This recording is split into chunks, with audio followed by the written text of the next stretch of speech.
line of sight with everybody. Yeah, just perfect. Yeah, thank you. Okay, so a couple house cleaning items. Bad news and good news. So bad news is we lost a song member. Brandon will no longer be continuing with the program. Hopefully he'll be able to do it sometime in the future. Good news is we have a new song member, Holly.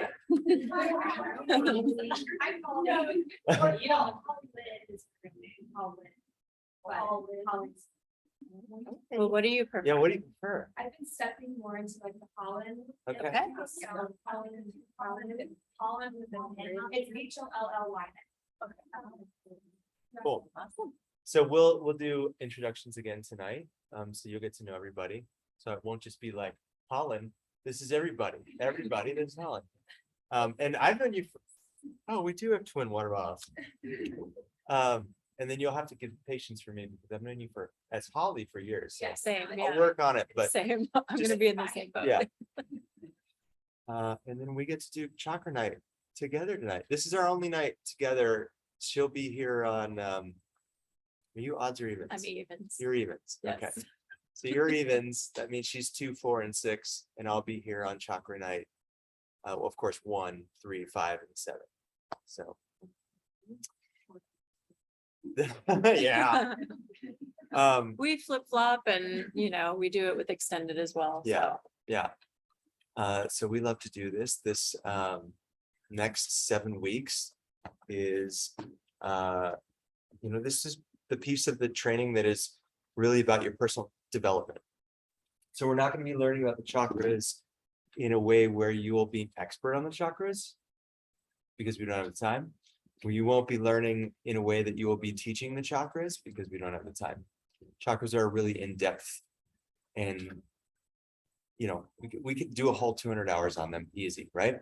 So the purpose of what we'll be using the chakras for is more of a tool and resource for self-reflection, and especially psychology of yourself. So looking at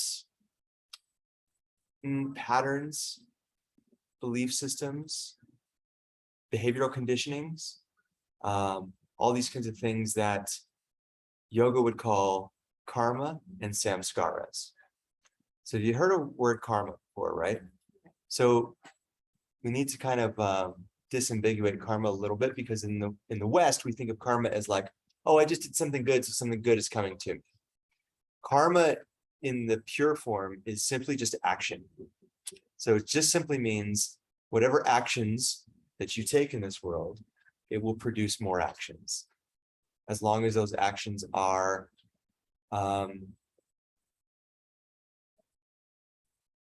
being enacted from a place of desire.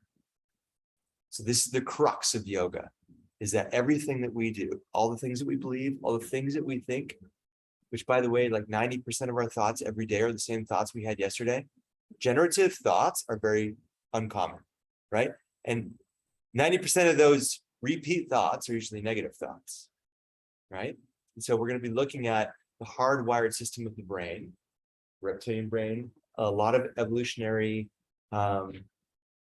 philosophy. I wouldn't say biology so much, but evolutionary philosophy around evolutionary biology, and how the chakra system has relationships to the way in which different parts of our brain function in certain ways. We'll get into that more. But really the idea is that karma is the reason you are here. Karma is the reason you were born where you were born, the skin color you were born, the gender you were born. A large part of the reasons you have certain repeating behaviors, whether the thoughts or emotions, these are called samskaras. So these are the way in which the karmas kind of shape themselves into, and you don't have to remember any of this stuff, but that's great if taking notes helps you. But really, samskaras and karmas address themselves in our life through these unconscious thought patterns, which we have a really fantastic roadmap to kind of categorize into different sections. So we can start to kind of tackle doing the work on them one little piece at a time, rather than just be completely overwhelmed with the whole psyche of this, the psycho-spiritual aspect of ourselves, right? So those are the chakras. So as we go through this material, what you'll find is that the chakras, you'll probably feel there's this concept that we should get used to right away, whereas the chakra can be out of balance one way. Oh, you missed so much already. Was parking a bear out there? Oh, sorry. Okay. Well, here's what you've missed so far. Yoga is a science of the mind, and the chakras are one of the best systems to explore that psychology. And that's what we're going to be using them for. You're not going to be chakra experts by the end of the 7 weeks, but you're going to be using the roadmap of chakras as a psychological basis to explore yourself, explore pre-existing beliefs, explore behavioral patterns, and perhaps gain a greater sense of awareness of who you are to move forward from there, to start to actually develop yourself in a way that you become some of those things that we talked about on Sunday in terms of qualities of a yoga teacher. Remember that 2 days ago? Feels like forever ago, doesn't it? It really does. Yes. Would you mind moving this couch back a little bit so I can have a line of sight with everybody? Oh, that's great. Then never mind. Forget it. So No, stop. Now come back. the other quick update is that Holly is replacing Brandon. So this is Holland. See, I already did it. Brandon's no longer continuing this track. He'll hopefully be able to make one in the future. And Holland was able to join us last minute, which she missed the first day, which that's okay because we've got it all on video. So you'll be right as rain in no time. So any questions about the journey we're about to take for the next 7 weeks? Are you excited? Yes. You say 7 weeks of chakra? Yeah. So we'll do each chakra each week. So the way it'll look is that, like, you know, we'll kind of start out with a check-in. Tonight, the check-in will be kind of general specific, but moving forward, the check-in will be based on your homework. So you're going to get homework tonight specifically on chakra 1. All right. So we'll start every chakra night with a check-in. Then we'll kind of go into a talk about the chakras, and there's room for Q&A and all that. And we'll go over the matrix, which you have in your manual, whether you have a printout version or online. And you don't necessarily have to go. And we kind of use that as a loose structure because we just kind of let the talk go where it needs to go, as long as it needs to go. So some things kind of get short and some things get longer. Some nights you'll realize, like usually like week 4 or 5, the check-in will go for like 75 minutes. And then we'll be like, okay, this can't happen again, but it needed to happen. Every teacher training, a long check-in during chakra nights has to kind of happen because there'll be a point where you start to get to a breakthrough moment for each other. Now, just a quick note on checking in. And I need your help to help me and Kristen and whatever facilitator you're with reinforce this, which is we try to discourage cross-talking. So say Leslie is checking in. If she says something that's like, you just have to comment on, just don't. It's her time, okay? That's not your time to talk. Now, later you can ask a question or comment on it after you've raised your hand or whatever, but this goes back to how we create a healthy ecosystem around an educational environment, is that respect component, is that when somebody has the floor, it's their floor. But also, you know, Leslie is not going to be allowed to talk for 5-10 minutes, right? The check-ins need to be somewhat around, 3 minutes until there'll be a night when we can open it up. There will be a night when we open it up. But just be mindful, the check-in's not about therapy. The check-in is collecting your thoughts first, understanding what you're going to say. And then when you come in to talk about your homework next week, it's not that you're just opening up for the first time and thinking about it, or like, oops, I didn't even do the homework. What do I really want to say based off what other people said? And this is the first time I've even thought about it. And you have failed, because this is your first exercise in teaching a yoga class. When you go in to teach a yoga class and you have a theme or some teaching that you're trying to present to a class, you don't just sit down in front of a room full of strangers and go, let's see, I don't know, luck. Let's talk about luck, right? There needs to be some premeditative kind of preparation before you sit down in front of a class and talk about what you're going to talk about. So this is your opportunity to start to explore how to do that. Yeah, Rand. Yeah. Thank you. Thank you, crap. Thank you. High fives. High fives. Yeah. We need help with that too. Just a reminder. I'm going to repeat a lot of what y'all know for Holland. Leslie? So Sunday was blocked. And I have just a couple of questions in regards to live trainings versus online. And of course, the preference is always live.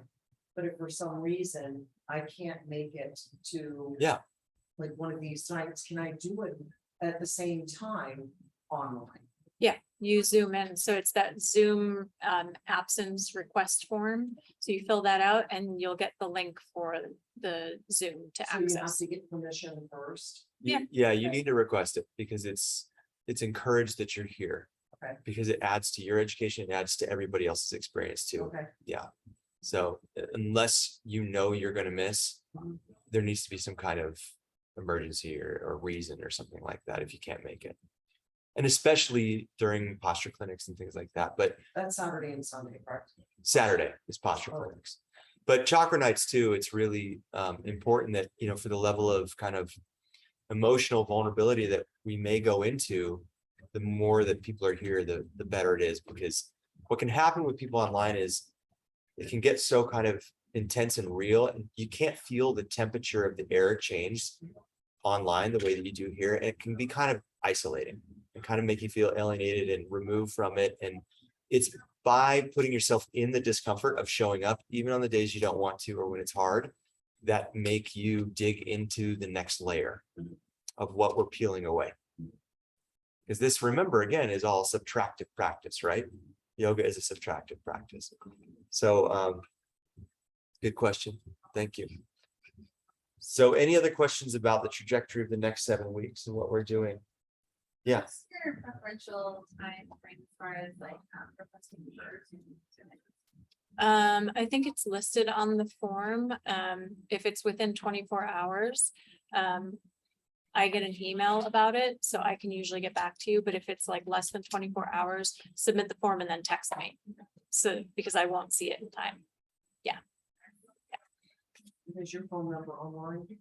It's in the contact list. Yeah, for sure. So a little bit more about how chakra nights will go. So again, check in, and then we'll get into well, and it may go in different orders because there's going to be a meditation. There's going to be what we call a Dharma talk. It's just basically like what to learn about the chakra, what to know about it. And then sometimes there's an activity. Yeah, Not we'll really anymore. explain homework and things like that. But a lot of like the order depends on what's going on in that class, how busy it is out here and things like that too. Yeah. So, but yeah. And that's just the way things will be on Tuesday and Thursday night. So you hear the music pumping out over there, especially where you all are sitting. You'll hear it more than us. Quieter. He's a lot quieter than what it will normally be like on Tuesday nights. I told you Sarah's wild, man. Yeah. So just, I know it'll be hard to concentrate at first, but it will get more easy for you to block that out and just do that. And when they come out, we're talking. If it gets really like crazy, we'll just take a quick break. But and then I'll go around and give everybody the hairy eyeball. Signs up. Yeah, the signs are up. Good job.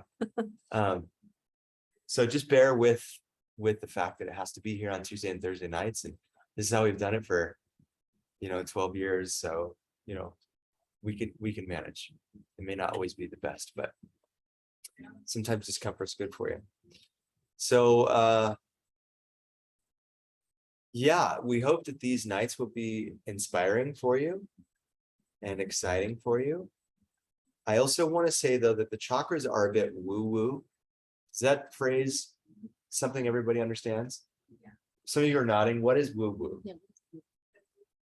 You gotta be in the play. Yeah. It means it's out there, right? It's esoteric. It's hippy dippy. Yeah. Yeah, I like that one. Okay. So with everything in this teacher training, it's really important to understand that we're not preaching preaching an ideology or teaching a religion or a dogma. So these are concepts, these are ideas that we want you to think about. And if if you're like, I'm not comfortable with that, or I don't want to believe in that, we're not asking you to believe in it. All we're asking you to do is accept the information, just understand the information, and then do with it what you will. But if it rubs you in a way where you're so quick to discredit it or discard it, there may be something in that you may want to look a little bit deeper at. So some of you are like, really, who's my math and science minded people? Really hardcore. Okay. So this stuff, chakras, is not math and science. There's no physical location of them. There's no empirical evidence of any of it. This is all information from yogis who lived in a different era, that were, Michael Jordans of meditation. And they could go into spaces where, they could have divine revelation through samadhi. That's a deep, deep meditation. And they could witness and see and experience these things that we call chakras, that are part of everybody's life, whether we know that or not. And whether you believe it or not, there are people who have experienced them. And so the question isn't so much, are they real? Are they not real? We'll never really need to know that for the work we're going to do here. The work that we're going to do here is actually, hopefully, going to continually ground us in practical application of not only personal development, but also system considerations for teaching public classes. And that will all make more sense as we go through this, okay? Yeah. So my math people, just bear with it when you hear some of this stuff and you're just like, okay, some eye rolls might happen. But I will tell you that yoga would not exist in this world if there weren't mystical experiences. And just because math and science may not have a proof or a conclusion for everything just yet, doesn't mean it doesn't exist.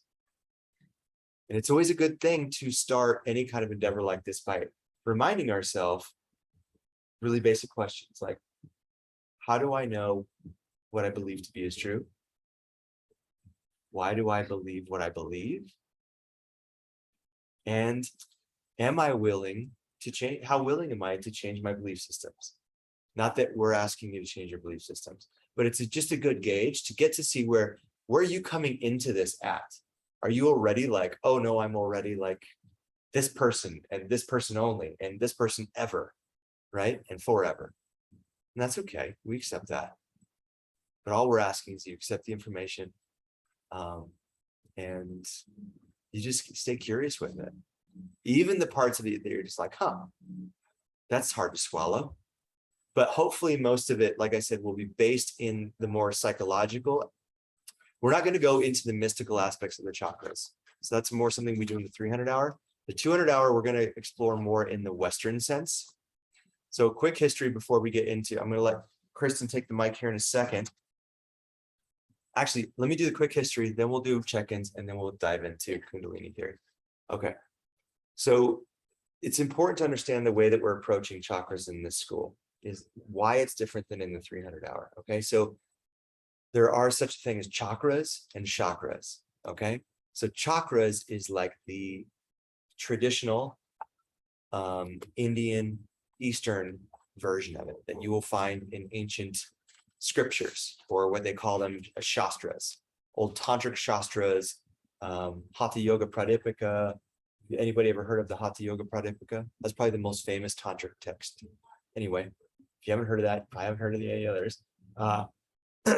But what's interesting is that sometimes in some of these tantric texts, you'll see that there's 9 chakras or 14 chakras or 11 chakras or 6 chakras. Even the 7-based model that we use in the West has completely different colors. So it's important to understand that a guy around the turn of the 20th century who took up the pen name his pen name was Sir Jonathan. No, his pen name was Arthur Avalon. His real name was Sir John Woodruff. He wrote this book called Serpent Powers. He dedicated his life to kind of bringing in all this information about tantric chakra theory to the West. This group in America, the East Coast, early 20th century, called the Theosophical Society, who were kind of gathering all the metaphysical things. Like they were like, oh, Reiki, that sounds cool. Oh, mind reading, that sounds cool. Oh, clairvoyance, that sounds cool. Oh, right. So they were taking all these things into their practice and kind of putting it under this umbrella of the Theosophical Society. They were an occult group, right? Like if you've ever heard of Aleister Crowley, this was around that time, right? He wasn't involved with them because he was a little bit different. They were more into like sorcery and wizardry. But Theosophical Society got a hold of the chakras, and through their appropriation of it, and are we sure what the term appropriation means? You're going to get more familiar with this term. What's appropriation? Can you say? Oh, that's okay. Does anybody want to say what appropriation is? It's kind of like when one culture takes something traditional to another culture and kind of tries to make it their own in a way, Yes. but in some ways, maybe the criticism could be they kind of strip it from its tradition. Absolutely, that's perfect. And there can be respectful appropriation and what we call misappropriation. And so the thing with the chakras is the fact that they changed it to fit into a Western model doesn't really hurt anybody originally. And so also the Western model has helped a lot of people. So really they're kind of just two completely different things, even though we think of them as the same thing, but most of us don't even know that there's a difference, right? In the 200 hour, we're going to be focused strictly on the Western model, which is 7 chakras. They're in the color of the rainbow. How convenient, right? All these things that make them a little bit more, that gives them a little bit more point of purchase appeal, right? And one thing I'll say is that a guy named Carl Jung, anybody familiar with Carl Jung? He was the apprentice to, or the protege for Sigmund Freud, the father of Western psychology. And he had a theory about the super consciousness or the collective consciousness. And he learned about the chakras, and he did a lot of the really great groundbreaking work that informs kind of the way we approach this. And most of the way in which modern Western yoga approaches the psychological aspects of the chakra system. So we have Carl Jung to thank for that, but we also need to really understand as we set out on this trip that especially has nothing to do with the mystical track. So we're going down the psychological path, which for our purposes, especially as beginner teachers on this journey, it's a lot more practical for us, for our self-development, and a lot more useful and utilitarian for teaching in public classes. Because the mystical techniques, the mystical approach, it's a lot more advanced. It's not something you would teach somebody on day one, okay? So, any questions about the differences? But we do still want to try to say chakras. It's important to know that still the information by and large is still rooted in a tantric tradition, a historical tradition, which is a bigger umbrella that yoga falls under, and goes back thousands of years and didn't even show up in writing for thousands of years. Like the earliest writings around the chakras, I think the first time chakra shows up is like 1300, but before that there's inference and intimation about chakras without saying the word chakras as early as the Upanishads in like 1500 or maybe 200 BC. Okay, so if it took a culture that has an oral tradition like the Indian culture does that long to write it down, or excuse me, if you know that it showed up written down at that point in time, it was being spoken about for a long time before that. Okay, so this is something that's been practiced for a long time. And so the intents and purposes of traditional mystical tantric approach to chakras is about there's kind of a different goal. There's a different technique to it, different goal. What we're using it for is for, again, a psychological inspection for self-development and practical purposes of teaching public yoga classes. You had a question, John? I think we answered it. Okay, cool. Is anybody excited? Okay, so because hopefully what this really means in like in small words is there's a chance to get to know yourself better and why you do the things you do, especially the things you don't want to do, and why you can't ever get yourself to do the things you know you should be doing in life. Right? It should help with a little bit. It's not going to like fix things. In fact, in a lot of ways, probably after the first night, you're going to go home and be like, I am a mess. I am a wreck. Okay. And that's totally normal and that's okay.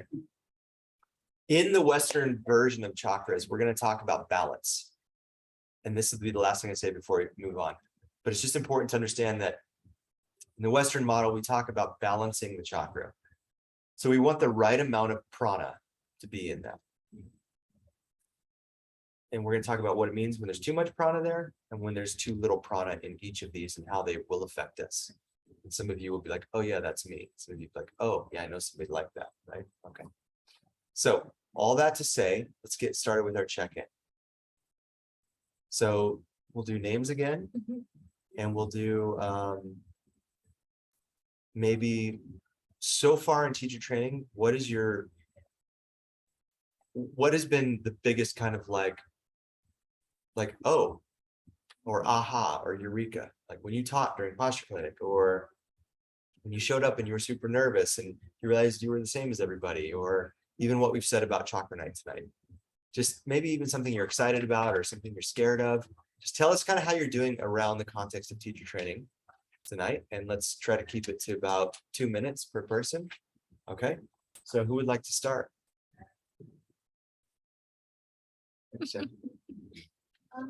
Well, one thing that's been on my mind is, Oh, let's start with your name and pronouns, please. okay, my name is Jenna. My pronouns are she, her. And one thing that's been on my mind, I guess as of like yesterday, is we went to Amy's power vinyasa yesterday. Mm. And I was thinking about what you said about how when we get further into this practice or further into the training, our practice is going to become more about our students and the teaching is going to become more about us. And I was just wondering how that could be, because I was trying in the practice yesterday to like kind of focus on or think about the cues she was giving, how she was transitioning. But then I got like so into the practice myself that I forgot to like listen to that. And then I was wondering like, how is it even possible to balance a good practice where your mind is clear, which I think, at least for me, that's kind of been what I love about the practice. Kind of the point of the practice for me is clearing my mind and focusing on my breath. How could I do that while also paying attention to the cues? So. Wow. How, Kristen? It's for me, I don't go into it thinking like, okay, I'm gonna listen to Austin's cues and like pick up on all the little things. I'm still practicing. It's still my practice. But what I'm doing is I'm embodying that practice, right? I'm taking what I need from the practice so that I can go out and be a better person, which then informs my teaching for my students. I mean, it's going to happen in a multitude of ways, and yeah, I can tell all of you that if you do the work, you stick with it, by week 6, that will happen. The first part of that equation, sorry, let me be clear. The second part of that equation, so this is something we said on Sunday. I don't know if you, by the way, also, thank you, Andy and Heather, for joining us. They couldn't be here Sunday. So other 2 new members of the Sangha you haven't met. You probably haven't watched the video either yet, I would assume. Yeah, I Okay. didn't see that. Oh, I haven't posted it. So you have. Yeah, I was like, I don't think you posted it. Well, if you had seen it, I'd be like, whoa, you should teach chakras. So one of the principles or the maxims that is just really commonly in university true as you start to kind of move into this journey is that your practice is going to shift, and it's going to be your practice becomes about your students and your teaching becomes about you. And by week 6, I guarantee that first part of that will be true for all of you. Your practice, when you go into there, it's not even going to be a conscious thing. It's just because you will have by then created, remember what we're saying, that part of your brain that thinks it can teach yoga. And then when you try to teach yoga and you're like, oh, wait, I don't have that part of my brain. That's what we're doing with teacher training is we're creating neurogenesis to create that part of your brain. that part of your brain will just start to kind of take over during class. And it doesn't mean the other part that gets the, what we call sattva, or the peacefulness from the practice, isn't still going to get that. But this other piece is just going to kind of take over in a much more primary way. Yeah, so it's almost like, kind of like when you're learning to drive a car, and the first thing you do is like, understand the functions of the wheel and the feet. And then after a while, you can start to kind of watch the speed limit and this, but after a while, you get good at that. You don't think about looking at your speed limit. You don't think about checking the reviews. It just happens. And so that'll happen as you learn more and more about what teaching yoga is. It doesn't diminish the practice, doesn't take it away from you. It just adds so much more to what it will be about. And it won't be about you anymore at a certain point. But the second part of that, I will say probably less than 10% of you will understand by the end of this training. The second part of that statement, which is your teaching becomes about you. That may take until you get into, if you do an internship with us after this, or go out and teach for a while. That's usually less than 10% of people really get that piece during the training. But just know that it's true. It's a true. Yeah. I will say a quick final comment. The theme of the practice that she led last night was transitions, like in the spirit of fall. And so I set my intention to try to have like smoother transitions in the practice, just try to control my transitions better. And I thought that was really cool, like how she unconsciously, or not unconsciously, but like she didn't know what my intention was gonna be, but she kind of like guided that by the theme of the practice. And I thought that was just like spot on, so cool. Like, She gave you just what you needed. yeah. Yeah. That's awesome. Funny how that happens. There's another weird psychic thing that happens where like some people go to Kristen's class Monday and then come to my class Wednesday, and like, Kristen just taught that on Monday. Did you guys talk about this? We're like, no. Yeah, it just happens. And be like, I guess it's just that in our dream, we just in our sleep state, we just agree. We're like, let's teach Eagle this week. So anyway, you get to choose which way you want to send it around the horn. It's better than being last, Heather. I want, You did? I'm a little nervous. Okay, so what was the question one more time? Just so Well, I'm first of fresh. all, hi, Hi. welcome. You're Heather. Hi, I'm Heather. so excited for you to be here. Welcome to the Sangha. So that's a term. Can anybody explain what Sangha is to Andy, Colin, and Heather? Kind of like community. It's supposed to be tight knit. We're supposed to help each other out.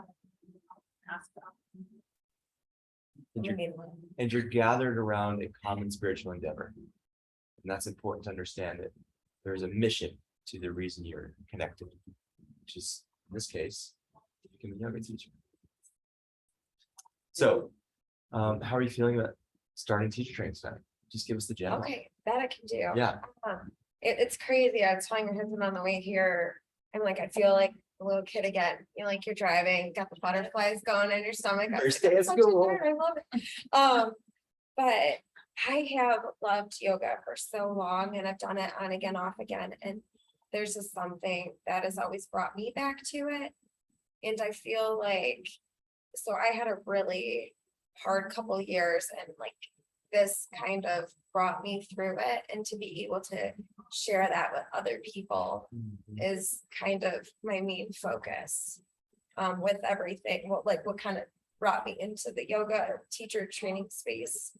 The chakras, so I've been doing a lot of the reading and kind of like learning about, I kind of always knew, but it's crazy how in depth you can get with things and how much there's just this whole world that you don't really know about. And I feel like I'm kind of a little in the woo.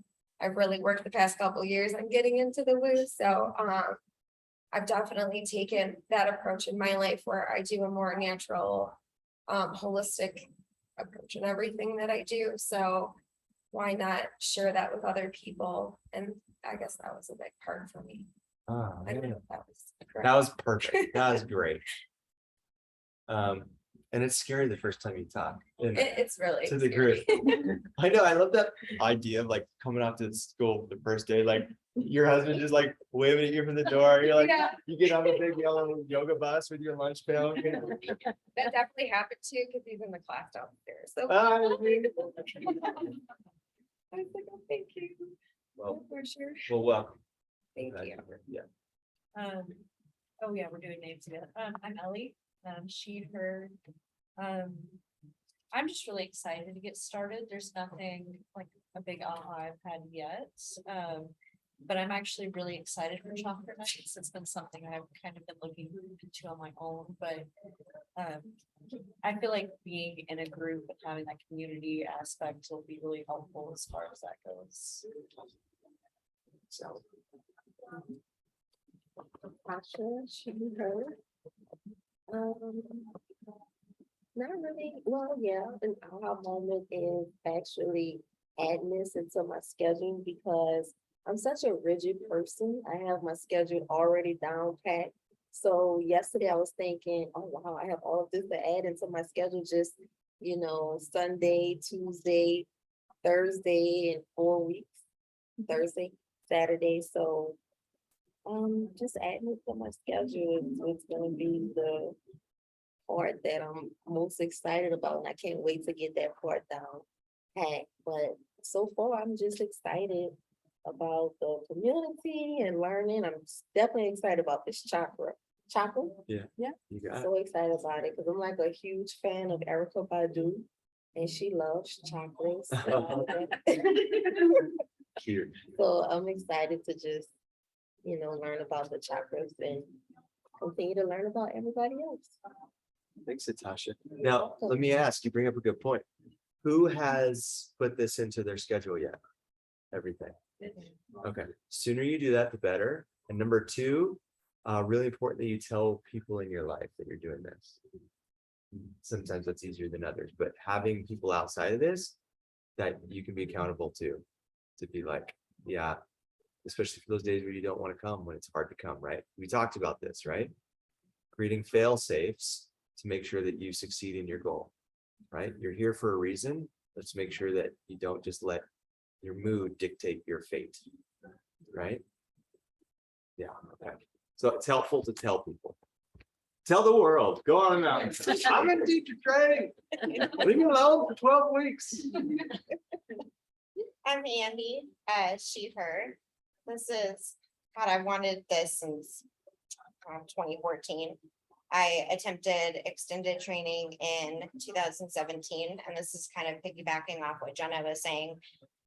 I was in an abusive relationship and I came to yoga to heal from that. And I noticed, like you were saying, you go into this and you start to kind of view it as like, how can I do this for my students? What can I learn? And it became like I wasn't getting what I needed out of yoga for myself at that point. And so it's been 5 years now. I'm in therapy. Ironically, one of your teachers is my therapist. I realized the One other of my day. teachers? Yeah, Kate Johnston, she's my therapist. What I got one of the teachers here. Yeah, one of the Okay. teachers here is Gotcha. also my therapist. So it kind of just like came into like this weird full circle, but I feel like I'm in a place now where I've got what I needed and I know how to continue to get what I need out of it. But I'm also now ready to share with other people what I've learned. And ultimately, what I want to do is do trauma-informed yoga for domestic violence survivors. And so that's always been what I wanted to do in teaching. So Oh, man, 2014, that's a long time to wait. Andy, I'm so glad you're here. me too. Yes. Yeah. I was like, Heather, when I came in, my kids, I'm like, see you later, I'm going to school. And they're like, why are you excited? I'm like, this is what I want to do. You'll get there someday. This is the school I want to go. Yeah. Awesome. I'm Barbara. Sure. I have a little mini aha on Sunday, I think, which was around the teaching of it. And it was that I think I can actually do it. When we were practicing child's play tabletop and had to take people through it. I hate that because I feel like I'm on the spot and I have taught stuff before, but it makes me very nervous because I don't know, it seems like a very big skill to learn. But it just kind of came out. And I think I channeled some of the instructors. I think I know your guys' script just from taking classes or something, so it felt really easy when it came out. And I remember just thinking, well, maybe I can do that, you know, like. Aside from the fear of having to learn all the poses, memorizing it, something I haven't had to do in a very long time. I think I can do this, so that felt really good. So, Awesome. Mhm. That's a win. Yeah. Yeah, good. And Barbara, you did a great job. And we worked together. Oh, So I'm Leslie, she, her. This was, my aha moment was that I actually signed up for this. I mean, because it was a total shotgun move. You know, I mean, we talked Monday, we talked Friday, I signed up, and here I am. There was no thought behind it. It wasn't planned. I called one of my girlfriends who's been through this and asked her, you had no life. I mean, really, because I'm very social and normally it's like everything is scheduled. But now it's being replaced with my song up and I'm happy. I'm really happy to be here. And it's a challenge and I love a challenge. One of the aha moments that I had on Sunday was, you know, towards the end of the day, my ADHD just like kicking in. It's like who was it, Erica, who said, and now I think it's time for us to go. And I'm like, home. We still had 45 minutes. But yeah, no, I'm super psyched to learn the chakras and the meditation. The yoga is a challenge every day, but to me, it's like getting a massage. You know, I mean, doing the work, it just the whole mind, body, spirit just completely takes over. It feels good. So I'm really happy to be here. But if you had asked me a week ago, I would have been in Mexico. so we're so glad you're here too. Thank you. Thanks. I'm Ryan, or she, her. I guess my aha was actually at the end of last class, so I was similar. I have thought about doing this for a long time. A lot has happened in the last 13 months, and I'm just trying to figure the lead. And it feels right. It does. Good. After last class, when we did like the one word thing, I was like, confirmation. This was confirmation. Oh, Like, good. I needed to put that deposit down. I needed to show up, and I just felt my peace. Awesome. Glad you had one. I'm Amanda, she, her. So coming into this, I was very nervous about burnout, because I experienced really bad burnout in college. And I feel like I've been like covering that for like 2 years. No, oh my God, it's been like 4 years. 4 years. But I've been like moving very slowly for the last couple of years. And these last couple months, I've been picking up things, and now I'm picking up even teacher training. So I'm like, oh my God, can I handle this? Am I gonna be burnt out? Am I gonna be overwhelmed? But Sunday was really put my mind at ease, because this isn't like college where they're like, you don't get it, that sucks, like move on. It felt really good to hear you guys be like, we are here to help you succeed, and we're here to like support you. And so that like a lot of worry about that. So yeah, that was kind of my aha moment. I guess on Sunday. It's like, okay, no, this is not much stress. Well, you know, we say yoga is a subtractive practice, but when it peels away all that stuff and you finally get a little dip into the sweet spot underneath all that fluff, mess, and story BS, that's a really generative thing. So even though it is subtractive, yoga is also really life-giving, life-affirming, and energizing. So hopefully you won't experience burnout. I mean, you're all gonna hit a wall at some point in these 12 weeks. I'm just telling you now that you're gonna hit a wall at some point, and then you just have your little fit. You get back up and you keep going, and you realize, oh, actually, I'm ready to keep going now. Yeah, you really have to just pick yourself back up after that. And it might be 2-3 times, but at least once probably for everybody where you'll hit the wall, and that's okay. Yeah, because it won't feel like that. You know what I mean? I've had adrenal burnout and fatigue or whatever you want to call it before in other things. It's a weird thing when you get kind of that same crispy feeling from yoga, because at the middle of it, you're still like, but I'm still juicy. How is that possible? I'm crispy and juicy. Normally I'm just crispy and dry. Yeah, so, like jerky. I'm Eden, she, her. I think that my aha moment, so I wanted to do this like everybody else for a really long time. And I've told everybody, I had a baby 2 years ago, right in the middle of the pandemic. So, and we had just moved here. So I've been very isolated for the past 2 years being a stay-at-home mom. And so I was really, really anxious about going out and like meeting a bunch of new people, because I feel like I've really lost like my individuality and like who I am as a person. So the thought of like going into a space where there's going to be all of these other people and I'm going to have to be myself without my child attached is really, really awkward.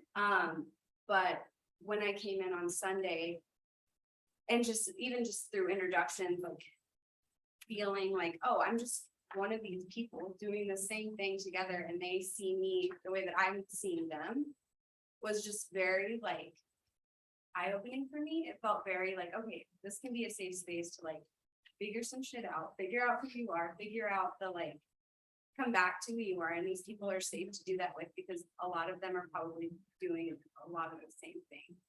So that was really cool for me, and I'm excited to know you guys. Oh, yeah. Thanks for mentioning that, the idea of a safe space, because that's really what, when we talk about the success of this program being predicated on that single word of respect and that mutual respect, that is what creates a safe space. And we may err. There may be times where, we overshare or our emotions get the best of us and it creates an unsafe space for somebody else or even ourselves. But there's room for forgiveness here. There's room to pull back, to correct things, and then come back to a safe space.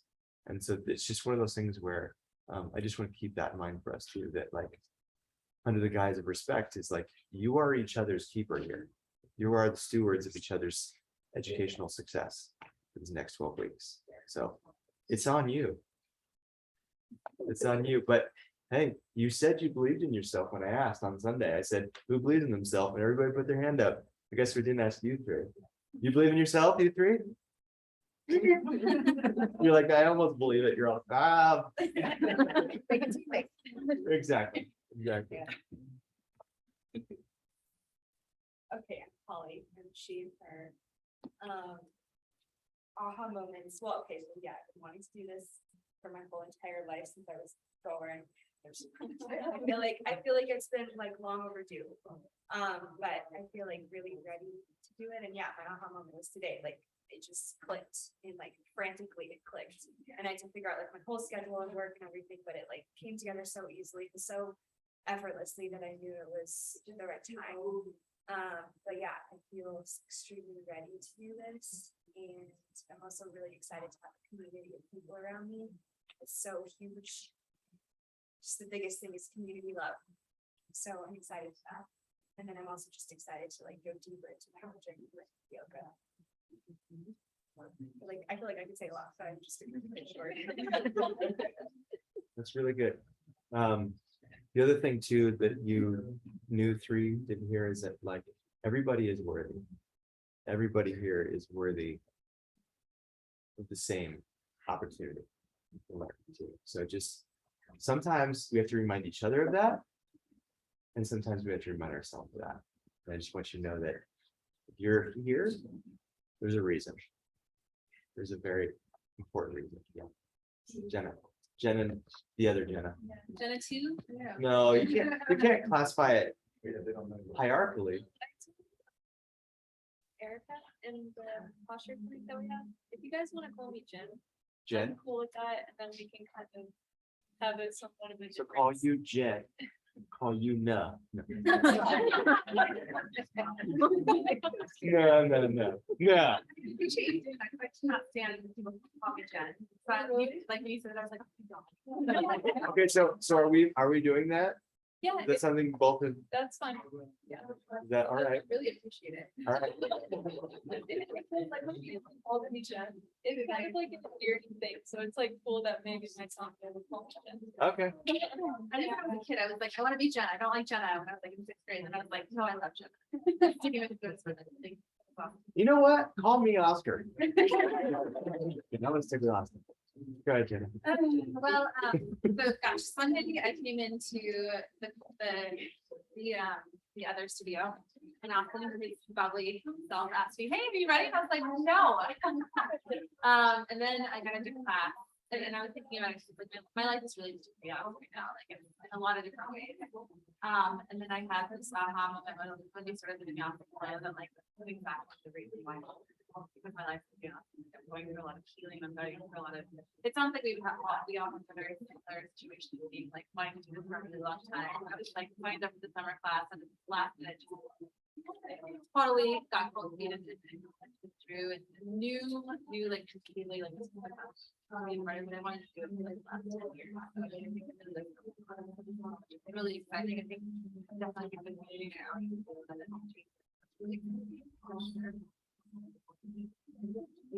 And last but not least, Yeah, Mark, Ethan, I don't know, I've just been kind of excited in general, kind of went to the first thing on Sunday, kind of no expectations, just kind of see what goes with it, and then we did the practice on Monday, and then it was just like super excited, and like, so the mantra, she was kind of, or the theme, I guess, was also, as one door opens, kind of closes, but also that door behind that can be always. So there can be a lot of like tangential sort of opportunity relative to that one door. And so like me, I'm like very much a dreamer. And so my head's always in the clouds with that respect. So a lot of like old dreams that I used to have kind of came back to me. And I'm like, oh, so those dreams are a little bit more grounded in that sense. They're kind of on their way to becoming reality, which is kind of exciting. So, ooh, I'm excited to hear more about that. yeah. Yeah, I want to actually to that, just say that, you know, as you begin this journey, try not to have too much expectation of what you're going to do. You know, like it's okay to like have an idea. Like I want to work with trauma-informed domestic abuse victims, right? That's okay, but also hold loosely to that meaning that there's room for more. If more comes with that, or if you go, oh, that wasn't quite it, and you pivot into something a little different. So in 12 weeks, the amount of information that is going to be uploaded to you, I'm telling you, you are going to be a different person than you are sitting here right now.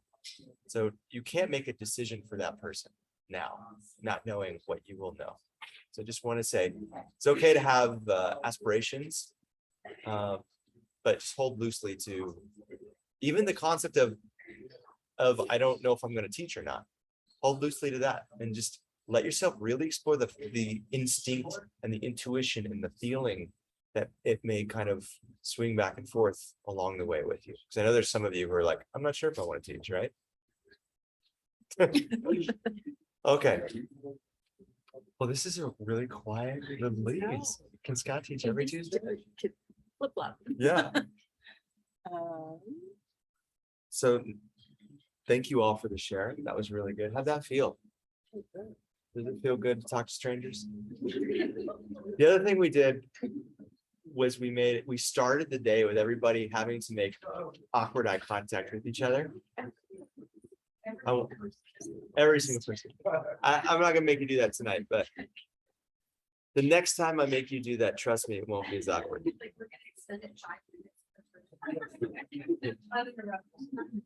Then they've done that. I have, yeah, we've done that, and that's actually quite profound. Intense. Okay.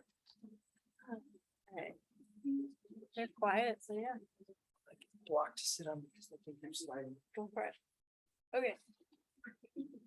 So we're gonna we'll put the pieces together here, and I just want to make sure that you can see this kind of. Okay. So you've heard us say the word chakra. So it's that hard CH, and if you want to get really correct with the pronunciation, it's a little roll to the R as well. So it's chakra. Do you want to say it? Chakra. You're gonna hold it. Okay. And so if you've heard this word, do you have any inkling as to what the word itself means, or have you heard anything about the word? And it's okay if you haven't. Energy points. What's that? Flow of energy. Okay. What else? Energy center. Yeah. Okay. So all of that is accurate, right? The word itself, chakra, translates to wheel or disc. And so when you think of these centers, these spots in your subtle body, right? Your energy body, you've got your gross body, right? Not icky gross, but you know, the stuff that you can see, feel, touch, right? And then you have your subtle body, the energies, right? What is it that's animating your body and propelling you forward and upwards, really? And so these centers of energy, if you think of them as like wheels or discs, or even I've heard them described as like vortices of energy, right? Because they're three-dimensional, they're not necessarily flat front to back. And so what they are is they align along the spine. And like Austin mentioned in our teaching of it, we're going to talk about the 7 main chakras.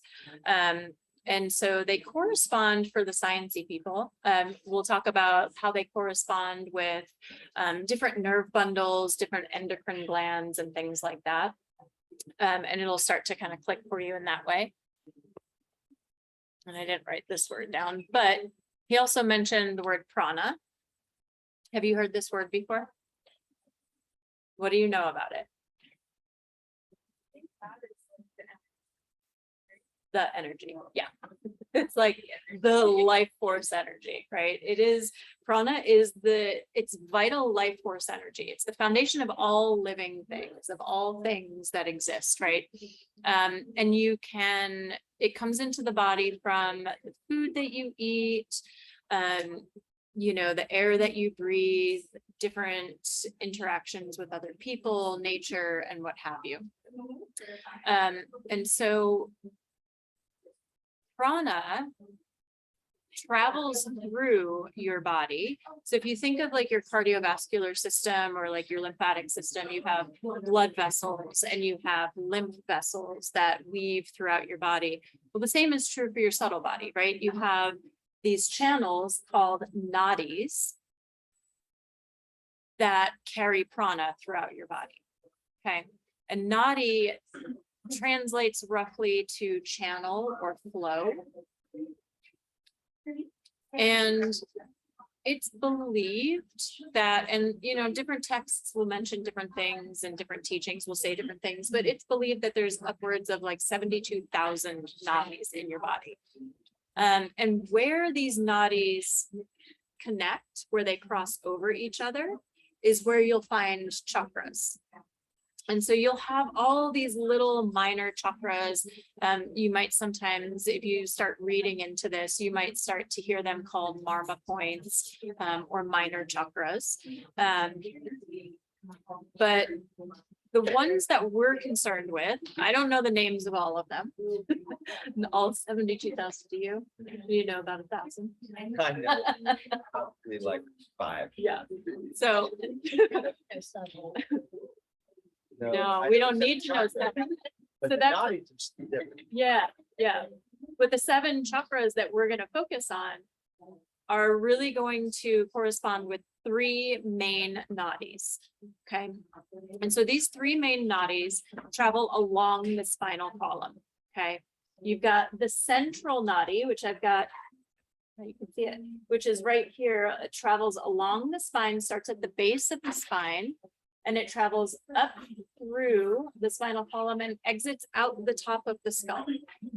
And that nadi is called Sushumna. You can say it, it's a fun one, Sushumna. Okay. And so this one is actually hollow.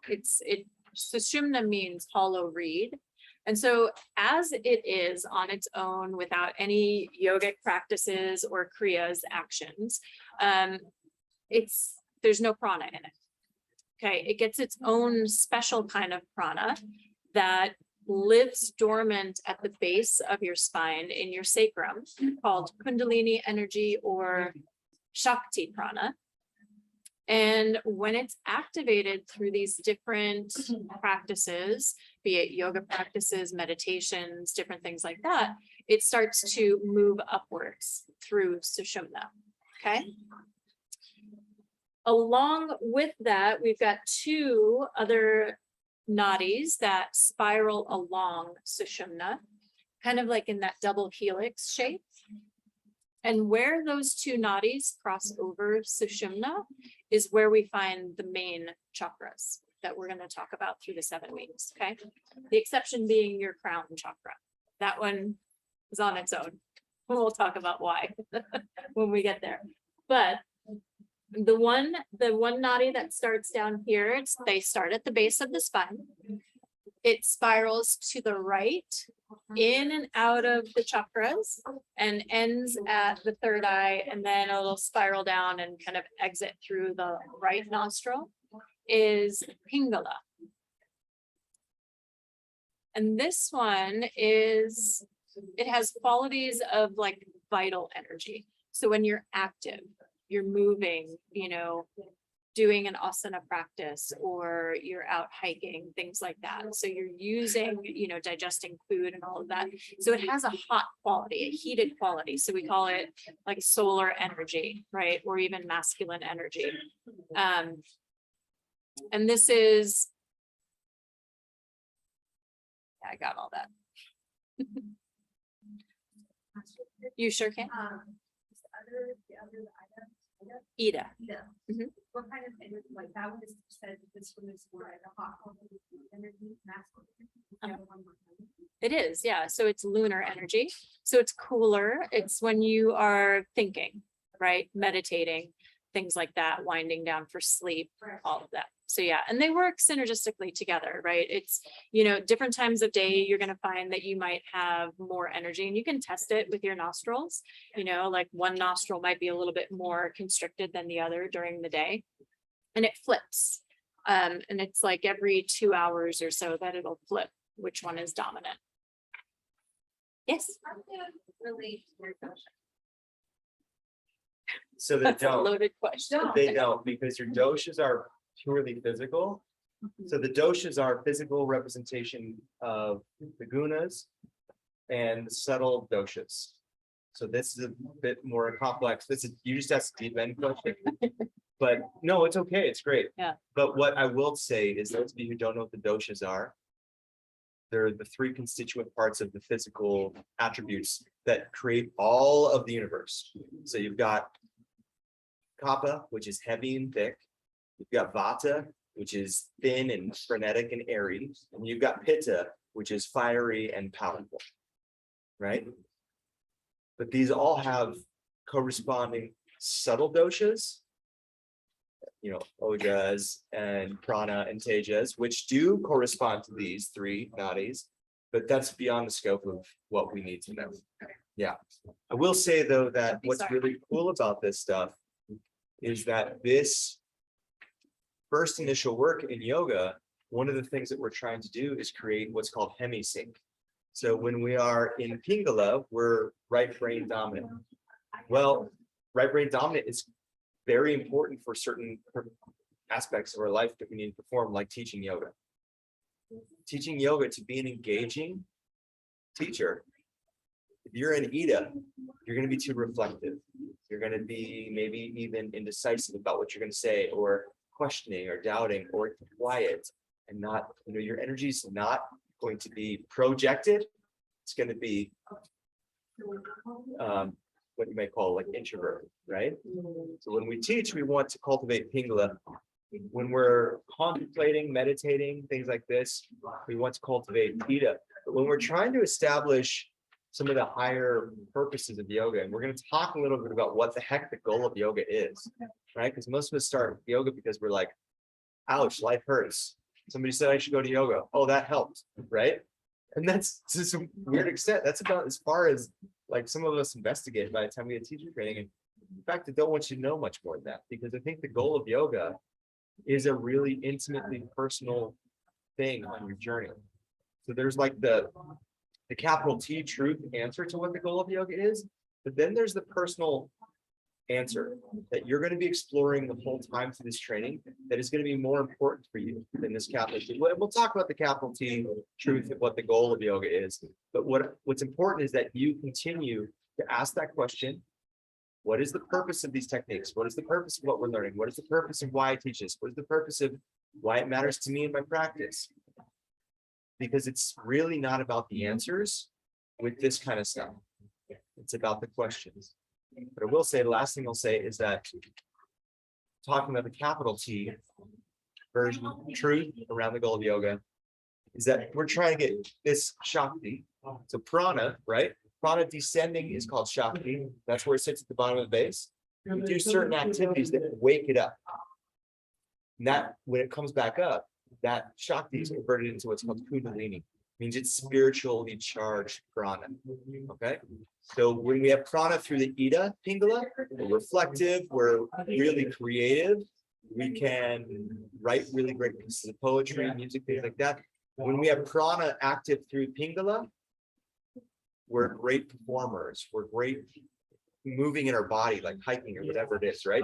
That's still just Shakti prana though. Yeah. It's a special kind of prana though when it's active and moved through Sushumna. And both of these channels have to be open and equal, meaning both hemispheres of the brain are in a state of called hemisynchronization. The hemispheres of the brain are both active and awake. And this happens naturally throughout the day as the nostrils switch back and forth. Every 90 minutes to 3 hours. It just happens on its own. You can actually modulate it with certain techniques. If you are like, I'm about to teach, I need to get my Pingala open, you can do certain things to get that happening. But as they shift, there's a moment where both will be equal. And it's usually only 90 seconds. So a lot of yoga techniques are about finding that window of hemisphere synchronization and extending it for longer periods of time, because it's in that space where we kind of come into our superpower as human beings, where we're able to realize our full potential as spiritual beings, where we're able to have divine revelation or insight, realization. And you certainly don't want to have Kundalini go up one of these other nadis, because there's stories of yogis who've done that, and they suffered what's called Kundalini syndrome. So the whole idea of what Chris is talking about is that, like in the mystical practice of the chakra work, you are waking up Kundalini and you're using these chakras as wheels of convection. So they become like turbine engines to bring up this really primal, stubborn energy at the base of the spine, primal animal energy, and convert it into spiritual energy. And it's a whole mystical, psychological, spiritual, emotional, and physical experience that happens.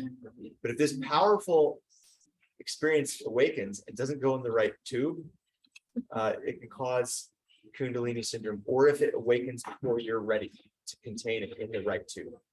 And what Kundalini syndrome can do is it can really mess you up. You met me before? Yeah, I've had it. Oh, really? Oh, yeah. It's very traumatic. You can lose your sense of appetite. You can disassociate from people. You can feel extremely depressed, not wanting to get out of bed. You can not be able to sleep. You can feel like you have electricity in your body for no reason. You can feel kind of like it can affect your vision. It can make everything really bright, give you migraines. So a lot of times, like unexplained symptoms of what we would just generally call the trauma of life can be experiences of Kundalini being awoken in ways that life is harsh, right? Life is hard. So what yoga does is it kind of calms those things down, brings us back into a state of homeostasis with our subtle energies. By the way, that's another word for all this is the subtle body, the pranic body, the energetic body, subtle body. So yoga, the first job is to kind of bring us to a state of wellness or balance with those things, because sometimes when those things are activated in an imbalanced way, they can cause problems for years, for decades. They don't oftentimes, sometimes they cannot resolve on their own.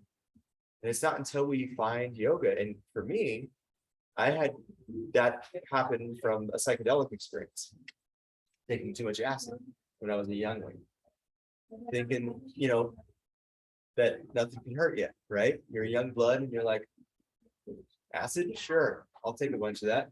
Now I had some great experiences on acid, but I didn't realize that the acid did that to me, because what it does, psychedelics open these energy centers in ways that you are not ready for yet. And then when it shuts them back down, the experience you had, which was a mystical experience, to back to your ordinary life, you don't have the proper resources and tools to integrate that. And it causes trauma in a way. And that's why what yoga does is it doesn't awaken the Kundalini before you're ready to receive it and to capacitate it. And it will also help you integrate any previous trauma from unfortunate Kundalini awakenings.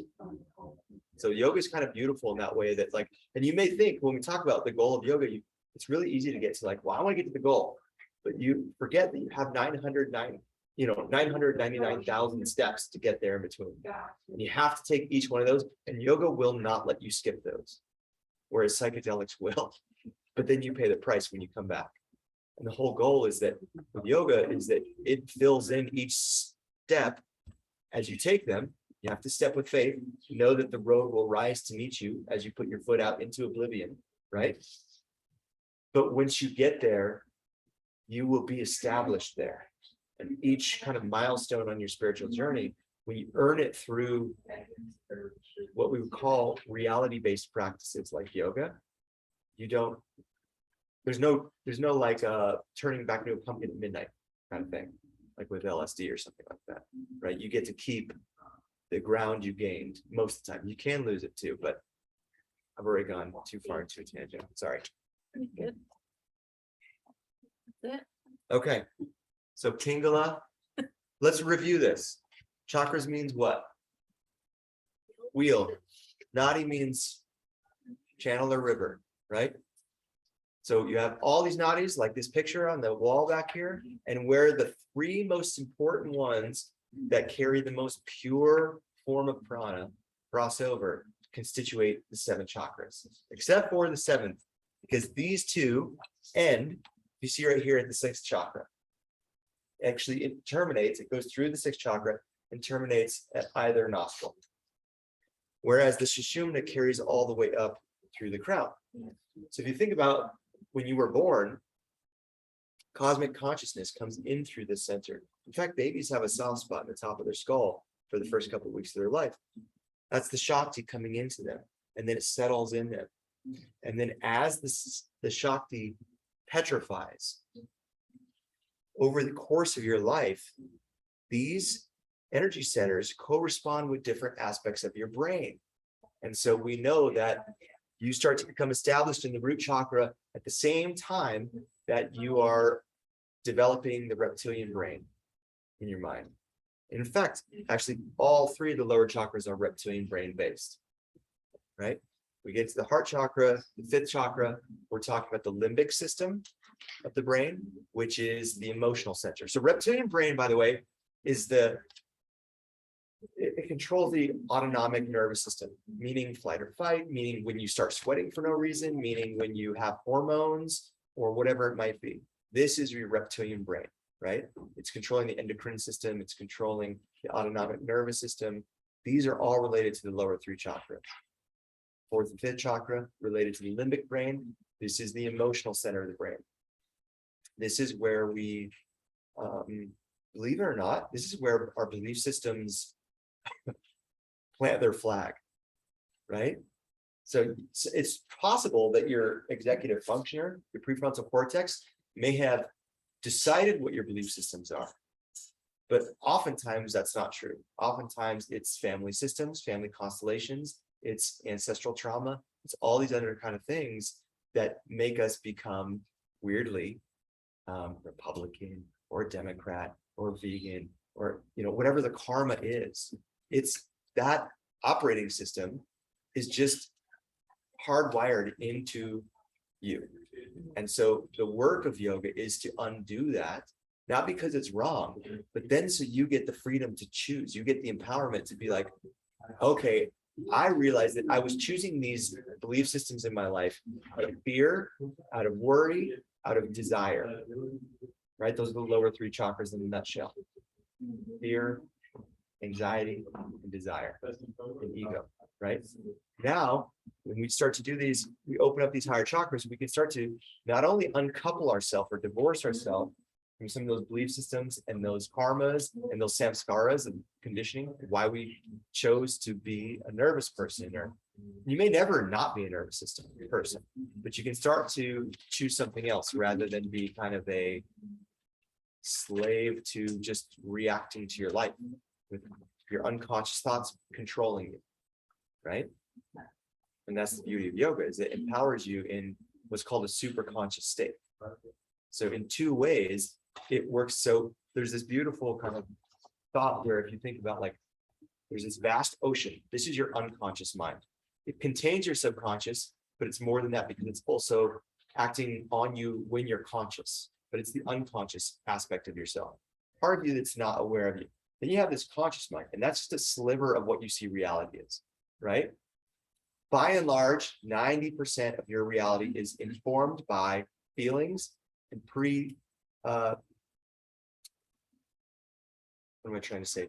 Thoughts that have already been kind of established, pre-existing belief systems from the unconscious mind that is directing the conscious mind. Meaning to say, we don't really have control of our conscious mind. Our unconscious mind does.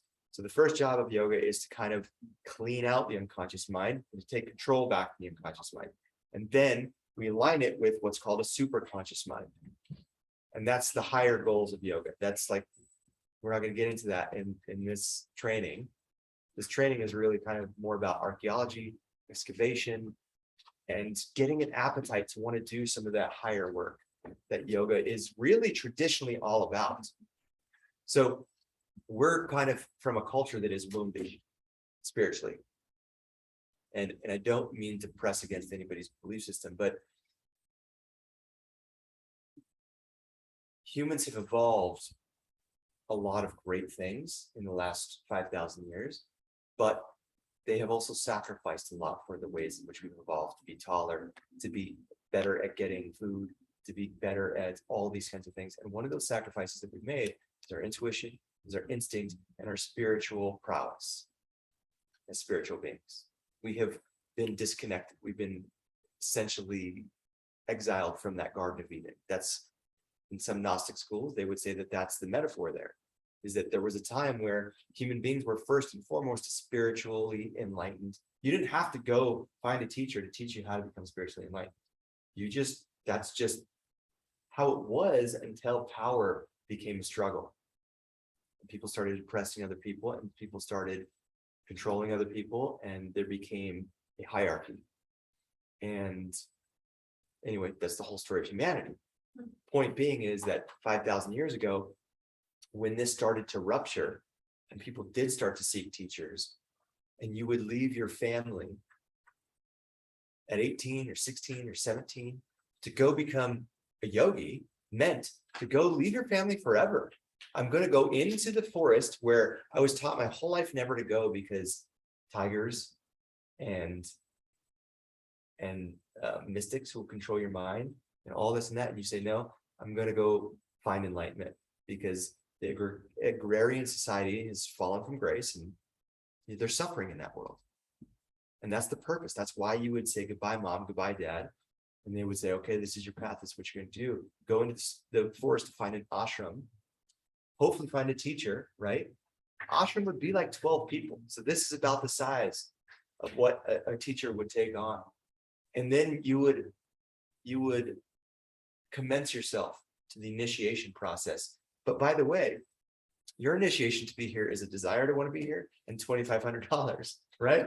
Back then, you had to be like, I dedicate my life to you and understand that after several years, you may still deny me. I still may not cut the mustard. That's intense, isn't it? That's wild to think that those are the shoulders we were on.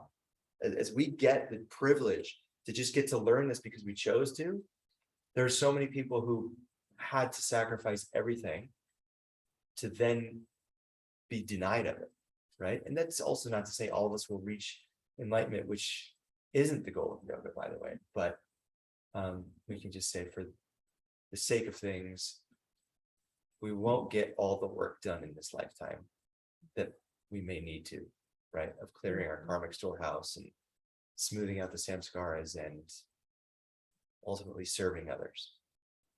Yeah, but I just think that's an interesting place to put yourself to recognize how lucky you are to get to sit here today, that a lot of people gave their life, literally gave their life, so that the right people could pass this along in a way to make sure that it can be accessible to us today.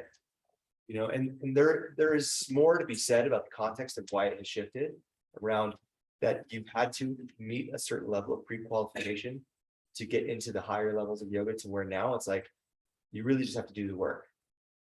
But a lot of that has to do with the whole arc of human evolution, and that right now we need people to be doing yoga. So the bar is lower because we are in more of a detrimental situation as a species on planet Earth.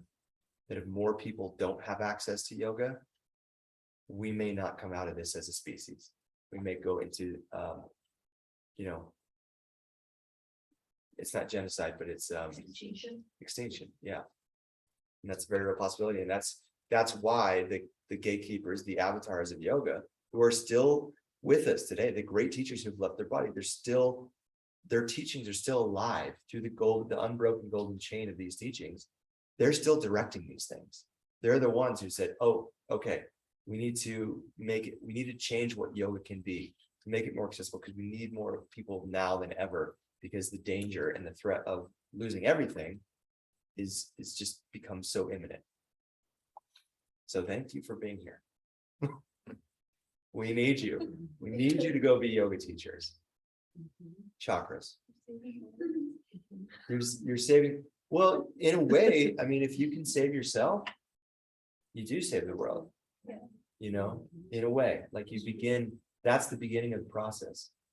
The way we don't save the world is controlling and taking power over other people, but rather controlling and taking power over self. And that's a huge paradigm shift, because everything that we've been taught in a Western society, whether we're aware of it or not, that unconscious mind is pushing us towards controlling and gaining that which is without, meaning that which is outside of us, whether it's money, land, property, animals, resources, people, jobs, everything. When really, here's the beginning of this narrative that hopefully should start to drive a great, delicious curiosity for you around what the heck is the goal of the greater goal of yoga. Well, it starts with that. It starts with self-mastery and self-control. So these practices aren't easy. You know, it's easy to like say, oh, I'm just going to do what feels good because that's yoga. And my yoga is anything. When I'm mountain biking, that's yoga. It's like, no, I'm sorry. It's just not. It's not. Like, it can lead you to a greater sense of, it can be like a very rudimentary level of yoga, but we have to understand that we need teachers, we need discipline, and we need to work hard. None of this happens without a level of surrender. Think about how every yoga class ends. What is the pose? Shavasana. Yoga is ultimately a study of how, you know, is a study of death, which brings us really well into the first chakra, because the first chakra is motivated by the fear of death. So Muladhara, let's just say Muladhara. Muladhara means Dara meaning location, Mula meaning root. Simple. Muladhara, it's a four-petaled lotus. It's crimson red. It's got a yantra in the middle that is a square or cube if you're looking at three-dimensionally. The petals represent the amount of nadis that connect to it. So you have 4 nadis. Those are those channels, those rivers that carry the prana. This is not super important for now, okay? Just so you have a visual though. You've got this lotus. The reason the Indians picked lotus, because it was, you know, if yoga came out of a different part of the world, it might have been a rose. You know what I mean? But it's a lotus because those were the sacred symbols of beauty in that part of the world where this all came from, in the Indus Valley, right? When I say that it's driven by a fear of death, what I mean by that is that this is the seat of the unconscious, the very aspect of ourself that is completely unknown to ourself, the conscious part of ourself, that aspect of our consciousness that is completely unknown to us, yet drives all of our primal functioning, relates to this chakra. Okay, so on a psychological level, let's just get there now. Psychological level, this chakra is all about fight or flight. Okay, so it's the lowest part of the reptilian brain. So when we are threatened, I actually heard, you know, there's a third F, right? Which is what? Freeze, right? That actually has more to do with the second chakra. We'll talk about that next week. That's a little bit different. And I heard a fourth F recently, which I thought was really funny. So it's fight when we're threatened. It's fight, flight, freeze, or fart. You can also fart. But there is truth to that, because what happens when you die? You evacuate your bowels. So yeah, and those are when we sweat unconsciously, when we have things like that happen. And by the way, poop, the bowels, the lower GI tract and the colon are all physically connected to the Muladhara chakra. So you could say, you could infer, but never diagnose. We never use the chakras as diagnosis. But you can infer that when I travel and I get constipated, that means I have an imbalance with my Muladhara chakra. Muladhara chakra, when it's really balanced, is about support and security, right? So if I'm taking myself out of my home, well, if I get constipated, that's one reaction. If I get diarrhea, that's a different reaction. And that could be related to the way in which I'm energetically responding, and it's showing up at a physical level. It doesn't go the other way though. If I have diarrhea, it doesn't mean I necessarily have a problem with the root chakra, but a root chakra could be correlated, not meaning causation, but correlated to a physical symptom, okay? And that's all in your matrix, and part of your homework is to go over your matrix and look at all this stuff. But what we really want to focus on is fear and how fear affects us. Because we don't get to, it's not like we get to choose if our response is going to be flight or fight, do we? Have you ever been scared? Okay, so I can tell you my brother and I, right? My brother will be walking at night. He hears a rustle in the bushes. I hear his sneakers squeak and he's ready to run and leave me to die. And he's like bigger than me. He's like the muscly bear guy in the family. You know what I mean? I'm like, and that's always been like, we used to live together. And one time, I love this story. He walked into his room and I was hiding behind the door. And I go, yeah. And he goes, yeah. Like he ran down the hallway, right? So he gets me back a week later and I'm standing in my room. It's super embarrassing. I'm after a shower. This was years ago. And I'm like flexing in the mirror or something dumb. And he walks, he goes, and I didn't see him. He goes, yeah. And I go, "Rah!" And he goes, who does that? What is your problem? But that's just the thing, is that the way that the Shakti settles into us as little babies, and the way that we start to develop our physical body starts to dictate through the karma of what yoga would say past lives, but you don't even have to believe that part to believe that karma is working on us, right? Because karma can also be generational and ancestral and ecological, meaning that we share the karma of planet Earth simply by being a species. that is a interdependent species on this biosphere, right? We share the karma of the entire world. So that means all the trauma, all the pain is part of our karmic makeup. And then kind of the karma shows up in our physical body, but the samskara shows up in the way that we think. And so those samskaras from the karma dictate whether or not, when we're threatened by that bear or the saber-toothed tiger, right? So this is deep, hardwired, biological, evolutionary systems that we're talking about. You don't get to choose when I'm scared, I'm going to fight or flight. It just happens. You just respond unconsciously. And so that's what this chakra represents, is your unconscious response to fear. So good questions to ask about this chakra are things like, do I feel like I have a right to exist? Fundamentally speaking. And this is a really profound question if you don't feel that way. And I can tell you that I remember my teachers asked me this when I was going through my teacher training. And yoga was the thing that saved my life. Yoga brought me, it embodied me after I had trauma and became disassociated. So I don't know if I'm not a therapist or counselor, psychologist or whatever, but my understanding of what this is I was living a life not really present because I was still so affected by trauma, which was that you could call it Kundalini syndrome, right? Something happened to me that caused an energetic response that I wasn't ready for.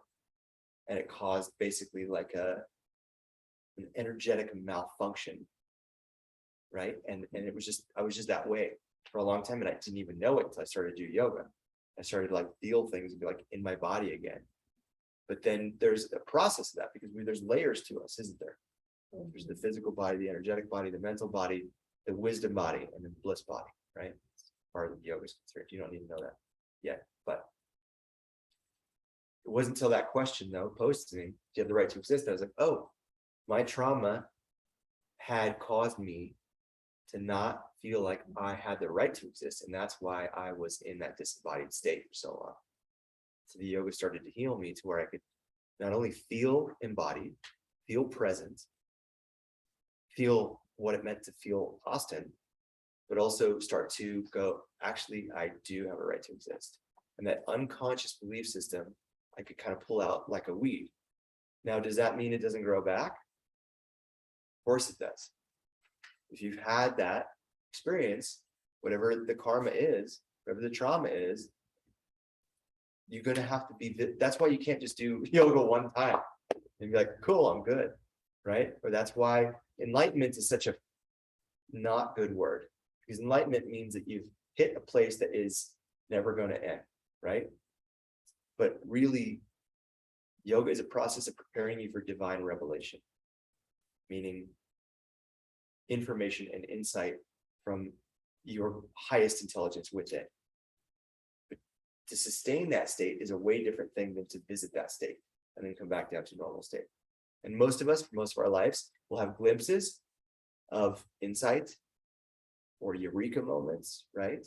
Intelligence. And then we'll just come back down to like our normal ego functioning and controlling the typical loop and story our brain feeds us to keep us preoccupied and identified. That was part of my identification as well, too, which was this non-existence, right? Or not having the right to exist was part of who I felt like I was. And so that's part of why it also took a long time. So I don't have to weed the garden as much with that belief system, that false belief system, because I've been doing it for so long, but it still comes out. It's just not as frequent now. And that's the fruit of the practice. Anybody with me? Yes. Relating to what I'm saying at all? Okay. Sometimes I lose people during these chakra nights and I'm like way out here and you guys are like, now you said check-in. Okay. Yeah. Why is the lotus flower so often associated with yoga or like a symbol of yoga when it's actually the lotus chakra? Oh, the lotus is representative of each of them. So we'll see the lotus in each location of the chakras. So what we'll see is that they're different colors and they have a different number of petals. But the lotus is. So what we want to start to do, it doesn't mean that your energetic root chakra is a lotus. Part of it is a meditation technique to start to project the image of a lotus there, because the lotus is a sacred symbol. What it represents is the ability to gain nourishment and sustenance out of the muck and rise out of that. Have you ever heard the term no mud, no lotus? The idea is that it's the bullshit in life that becomes our fertilizer to grow proud and strong and beautiful and radiate and illuminate truth and beauty.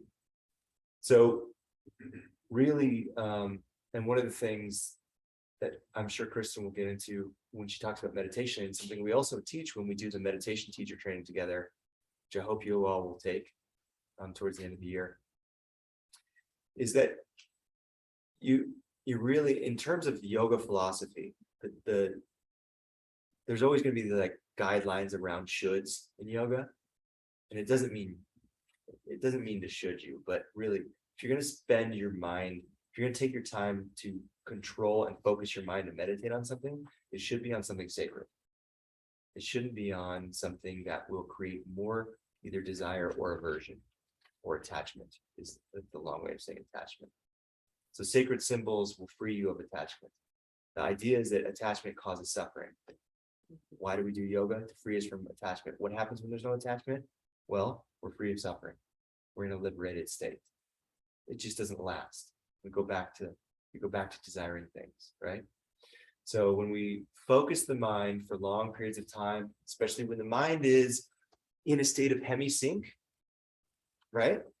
So we've got the mind really on fire, and we don't just go take that now and go and say, okay, I'm going to go look at pornography, or I'm going to go binge watch Gilmore Girls. Not that those two are the same, obviously, but meaning that there are very few sacred things in life.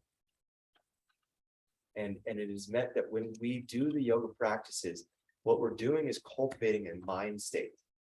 And then if we don't use that mind state to now, because the mind is open at that point, and if we don't saturate it with things that are going to elementally elevate us, our frequency and our resonance, then we're kind of, in a sense, we've only done half of the practice.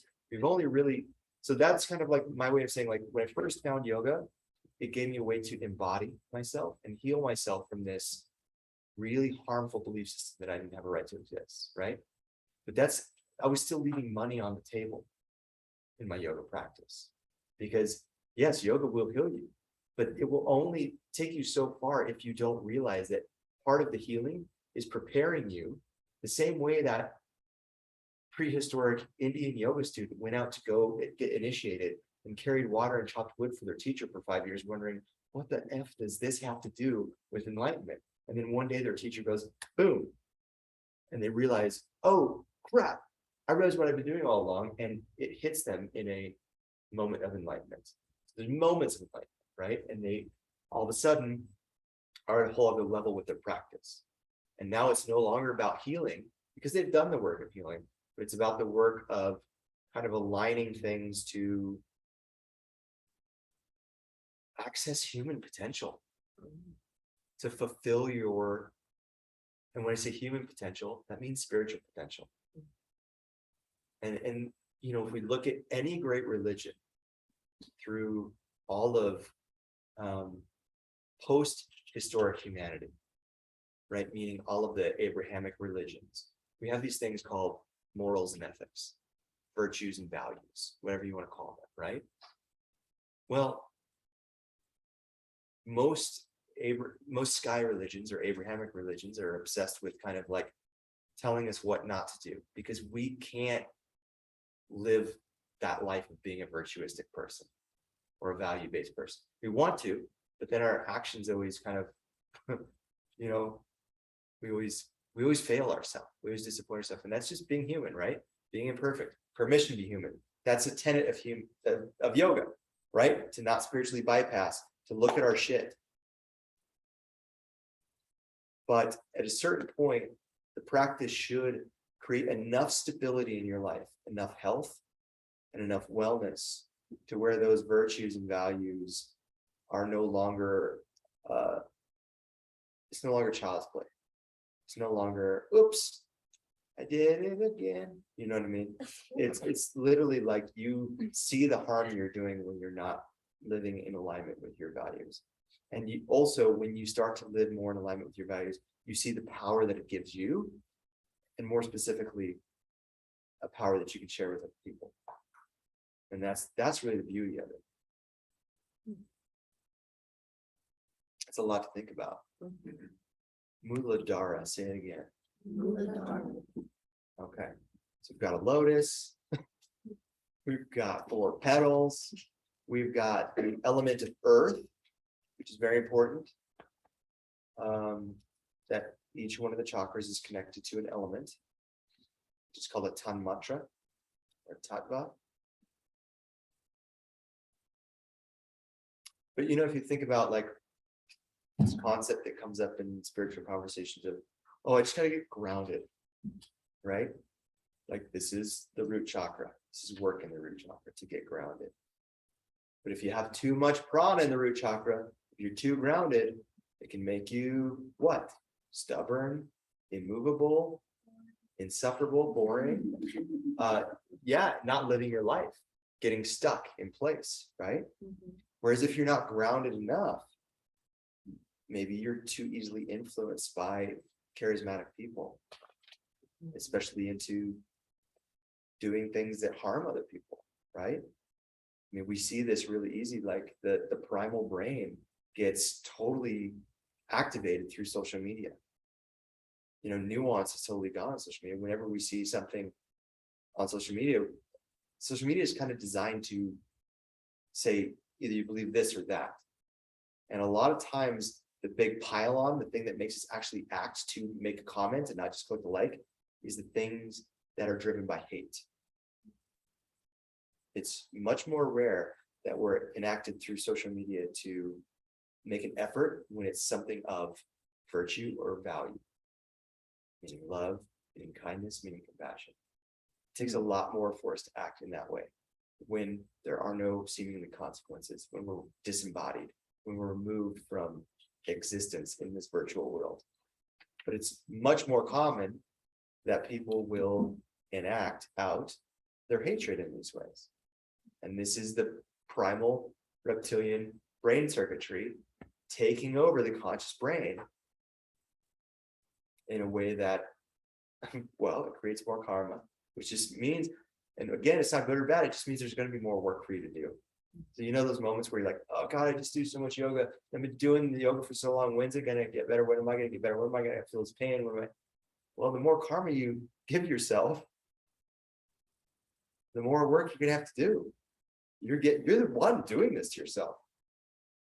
You know, even if things have happened to you, right? Even if there's been external trauma in your life, the work to heal from that isn't the responsibility of the perpetrator. And that's the hard thing. And I hate that. I hate to admit that. Because it may not have been our fault. They may be wrong to have done it to us. But to heal from it is our job at that point.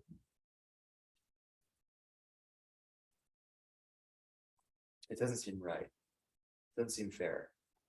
But that is the contract we have all signed up for when we came to be embodied versions of the divine. You know, that's what we are, in essence. That's the compromise. Cool talk, huh? Very, very cool. Are you with me, Natasha? I am with you. Girl, give it up right here up top. 100%. Come on. Yeah. Okay. We go in your back. That was What- too perfect. I just want to hear, what are you hearing? Let's just take a couple minutes. Speak back to me what you're hearing me say. What is your takeaway from tonight? Think of one thing I said that's really like zinging you or stuck with you. Hopefully I didn't like say so many things that you're just like, I am brain dead. Leslie. that it's not fair. You know, that if something is done to us, it's not fair, but we are responsible for healing ourselves. And so many people, And part of the healing is the learning. yes. And that's what we're doing here. And by the way, that will never. I smirk because that's the second half of that equation earlier that I said you won't understand until you start teaching. But you'll never stop learning after teacher training. And healing is learning. There's an old Japanese proverb that says, and you can change the pronoun to whatever you want. I think originally it was he, but we'll change it to she because we switched it up a little bit. She who knows all forgives all.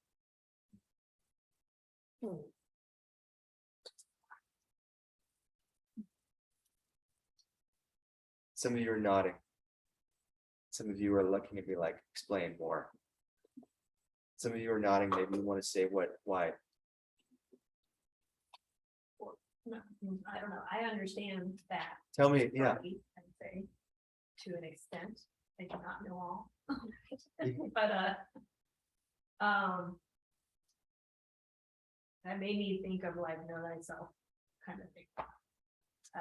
There's a lot of power in that when you strive to try to learn more about yourself in whatever fashion that is. For me, it was like through therapy and that kind of stuff. Yeah. There's a lot of power to that. And it can change the way you see things or feel things even. Yeah. So, and then with regards to the chakra, the part about fear keeps coming back. And it makes me wonder personally, how long have I really lived in that? It's ruled my life, really. So Yeah. it's insane to think it has that much power. Yeah. Well, and remember this, that fear will never go away. Yeah. Fear is part of the human condition.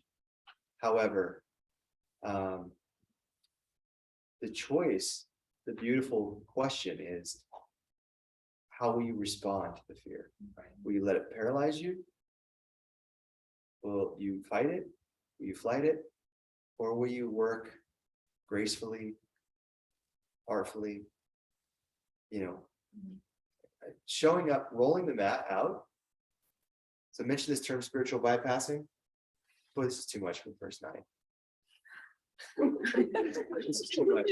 It's a lot. It is a lot, I'm sorry. But I'll Say it. share on the fear thing and like, I deal with anxiety and things like that. And one of the things that I've been kind of like holding on to, and I've been watching, have you all heard of Alex Honnold, the rock climber? Okay, he's done some like ridiculous rock climbs, right? And he talks about fear and, people think, oh, well, he's fearless. Well, he's not fearless. Like he specifically talks about fear and how to manage fear. And it's this constant, like expanding your sphere of comfort. And I feel like that's a lot of what we do in yoga, right? Like you get into like, a pose that, maybe you've hurt yourself in before. And, the fear initially will like hold you back from that, and so you start to kind of dip your toes into that discomfort a little bit, and you're constantly expanding your sphere of comfort.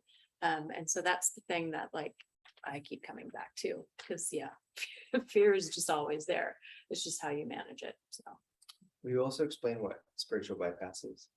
Oh yeah, spiritual bypass. So it's, those moments where you are dealing with your own muck and your own stuff, and you maybe recognize that you're going through some of it, but you're going to use these practices to kind of ignore it almost, right? You're setting it aside and it's like, well, I'm just going to yoga my way through it, and I'm not going to actually pay attention to what I'm actually doing and make the changes, right? I'm just gonna yoga around it, kind of, if that makes sense.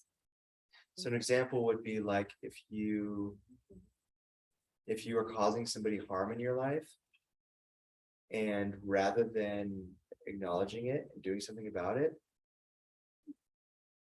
and so say you're causing somebody harm in your life and it hurts you too. You're like, oh, I hate that I'm hurting you. But rather than deal with it directly, you go do a spiritual practice to make yourself feel better, but the thing that's harming them perpetuates. And we do that with aspects of our very self. Doesn't even need an outside party for that to happen. And that's what spiritual vibe, that's why, that is one of the things we have to be careful about with yoga. That's why this question of what the goal of yoga is so important. Because we're not really sincere about asking this continually and peeling the layers back and getting closer and closer to the answer, and getting more and more frustrated with the question because it keeps going back.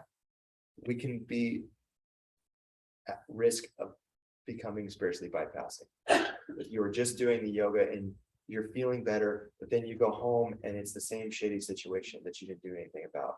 So you just come back to yoga and you become then addicted to simple act, the fact that if you do 60 minutes of this neuromotor cardio resistant stretching, that it will give you a dopamine kick and you will unlock serotonin and, you know, all these feel good chemicals, and you're just hijacking your pharmacy, you know what I mean? But you're not really doing the work of yoga, which yoga is to end suffering. And so hopefully these nights will bring up some hard questions for you, but I want you to remember two things. You're not alone. They're not meant to be fixed quickly.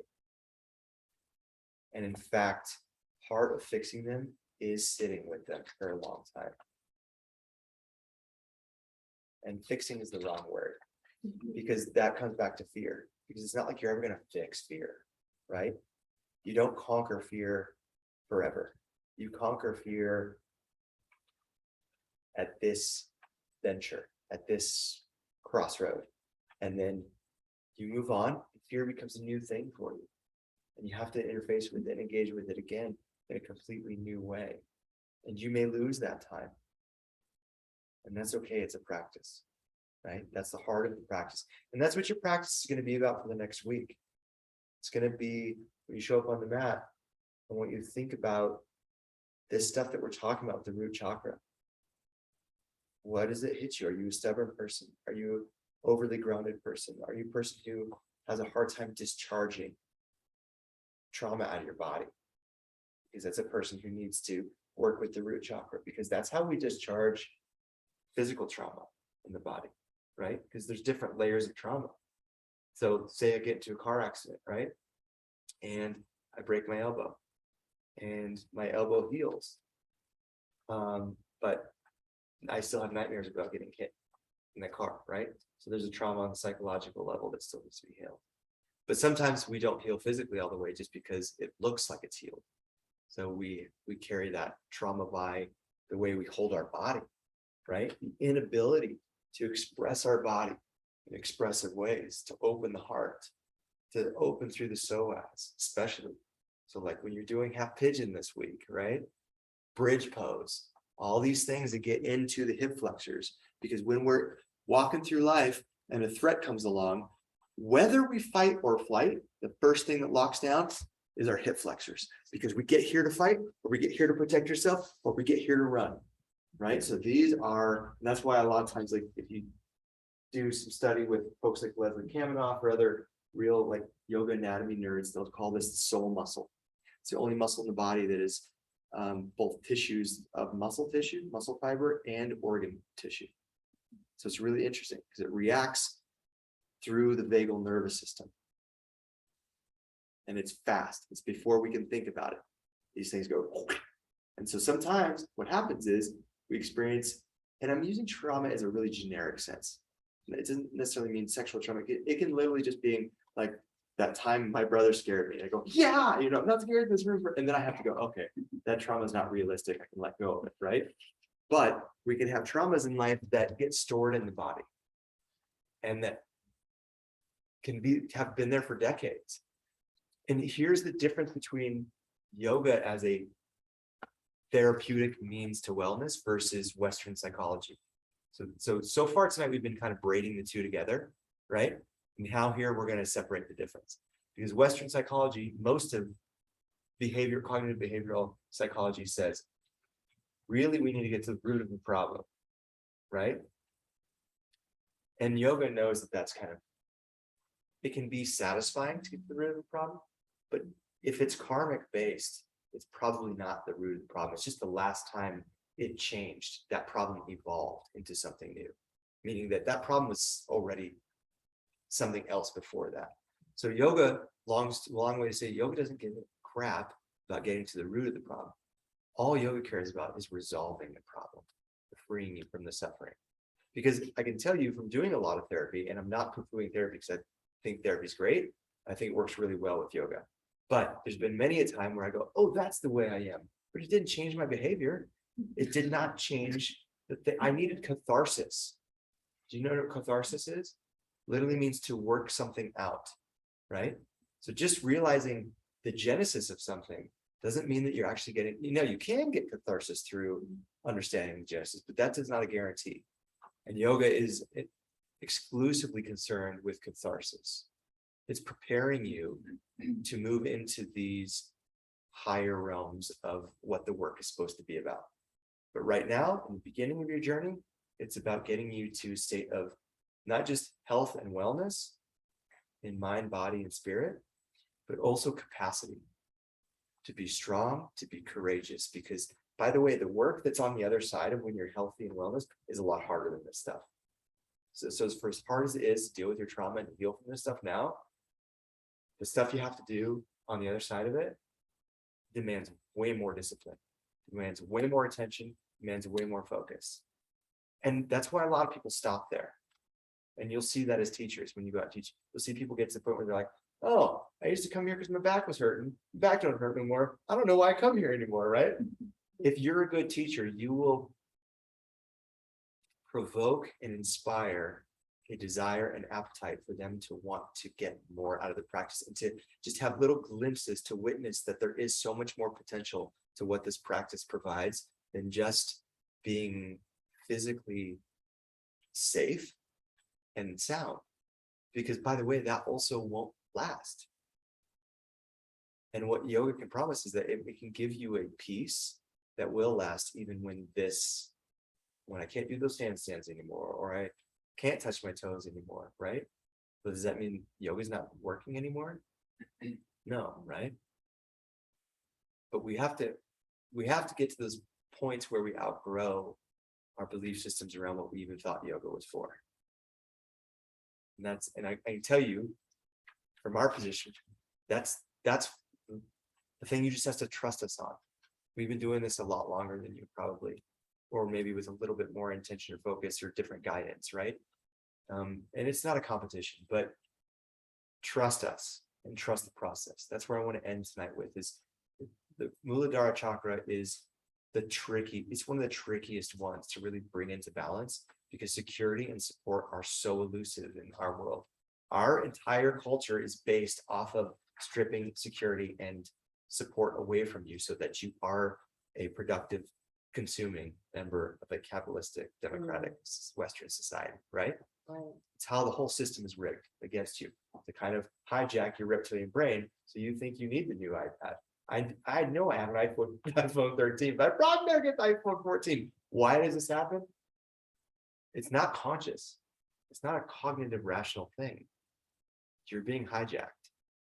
So this is your call to take the power back, right?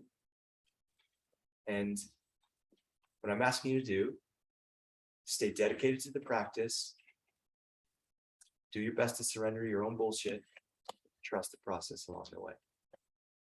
It's a long journey. Don't worry about it, babies. We're not going anywhere, are we, Kristen? Not anywhere. No, you got us. You got us. Just shovel But me more out of here. importantly, more importantly, you got each other. All right, we better do the homework real quick. Shit. You have 2 meditations to do next week. Oh, boy. That's too long of a talk. That's okay. So homework, right? So homework with the chakras it's very experiential. It's not something that like you have to write essays or anything like that, right? It'll correspond with what we're talking about. So in this particular homework that you have, and it's in your manual, it's in the matrix, but there's 6 items. Each week, I'd like you to do as many of these items as you can fit into your week, but definitely do 2 of them. Okay, if you're like, meh, can't get to all 6 of them this week, I've got a busy week or whatever, that's cool. Just do 2 of them. And the 2 that I want you to do is do the one that you're like super excited about and do the one that you're like, oh, I don't want to do that one. Okay, because you're going to learn something from it. So with this one, Each one is going to have a journal prompt. So you'll record your initial feelings, experiences, ideas about your root chakra, and there's different journal prompts with that. You can practice grounding for 5 minutes and record your experience with that. Tell you about that real quick. You can extend the exhalation for 5 minutes with a mantra. So extending the exhalation simply means that you're going to breathe out at least 2 counts longer than you breathe in. Okay, so if you're breathing in for 3, you're breathing out for 5, and you can slowly extend that. Get outdoors and do something, but make it intentional, right? So don't go hiking in Palmer Park with your phone blasting music for everyone to hear. Like really be in nature and experience it. It's beautiful out now. So you can chant the bija sound, which is lam, for 4 minutes. And we'll do that to end tonight. And then vary the foods and beverages that you eat. So root vegetables are going to be really good for your root chakra, right? So beets in particular, potatoes, all of those yummy things. Carrots, anything that grows in ground. It's in the manual, section 2.9, page 65. Of course. Okay, and We're grounding. almost done. We're gonna bathroom. Can you hold it for like 2 minutes? My eyes are already on, yeah. Oh, no, I'm sorry. I'm so sorry. Okay. We'll end with the word. You guys practice the word, and we'll end with 1 chant of Lams. Since Mark has to do. I was gonna do it 3 times, but just Oh, once. no, no, no. No, your eyes are yellow. No, it's Mine are too. I know, we all gotta please, so It's all good. we didn't take a break. That's not fair. I'm sorry, guys. Okay, so Lam, this is how we're gonna chant it. We're gonna stay on the L for a longer period of time. So it's gonna sound like this. Lam. So the M is as long as the L, and you just go quickly over the A. I know it's silly, but what I want you to do is visualize resonating the L sound at the physical location of the root chakra, which is the pubiococcygeus, the PC muscle, which is this muscle in between your, it's the diaphragmatic muscle in between your genitals and your anus. So it's a lifting of the anogenital region. Okay. Are my hands things helping? All right. All I want you to do is imagine the L sound there at that part of the body. Then when you go the M comes up here to the third eye. Okay, super simple, right? Let's do it. Sit up tall. Let's take a mudra to go with it. We'll take the thumb to the pinky for the earth element. Okay, take a breath in. Take a breath out. Sit up tall to prepare. Feel free to close your eyes.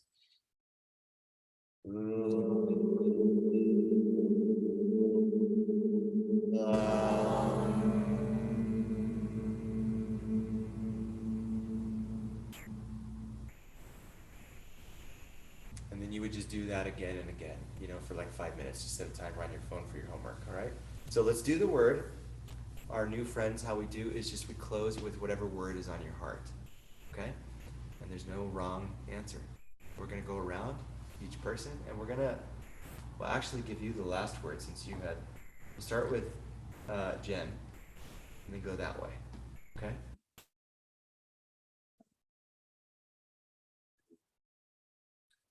Don't overthink it.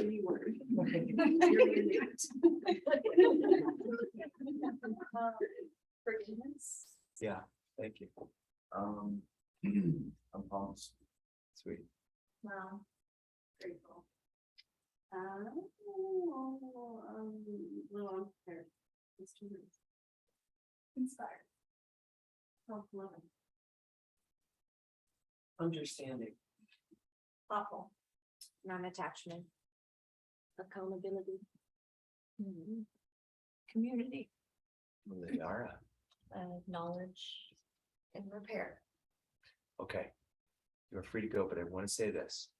It's important that you kind of think and mull over what was said here tonight. So journal and reflect quickly on this, because we talked about a lot of stuff, and it's write down like 1 to 3 big takeaways from tonight in the next 24 hours. Okay, so reflect back and think about what were the things that was said that really would like, when they were said, we're like, whoa, that was like that was a lightning bolt of whatever, what I needed to hear, okay? Just make sure that you write them down next week, you don't have to share them, but just put them in your yoga journal and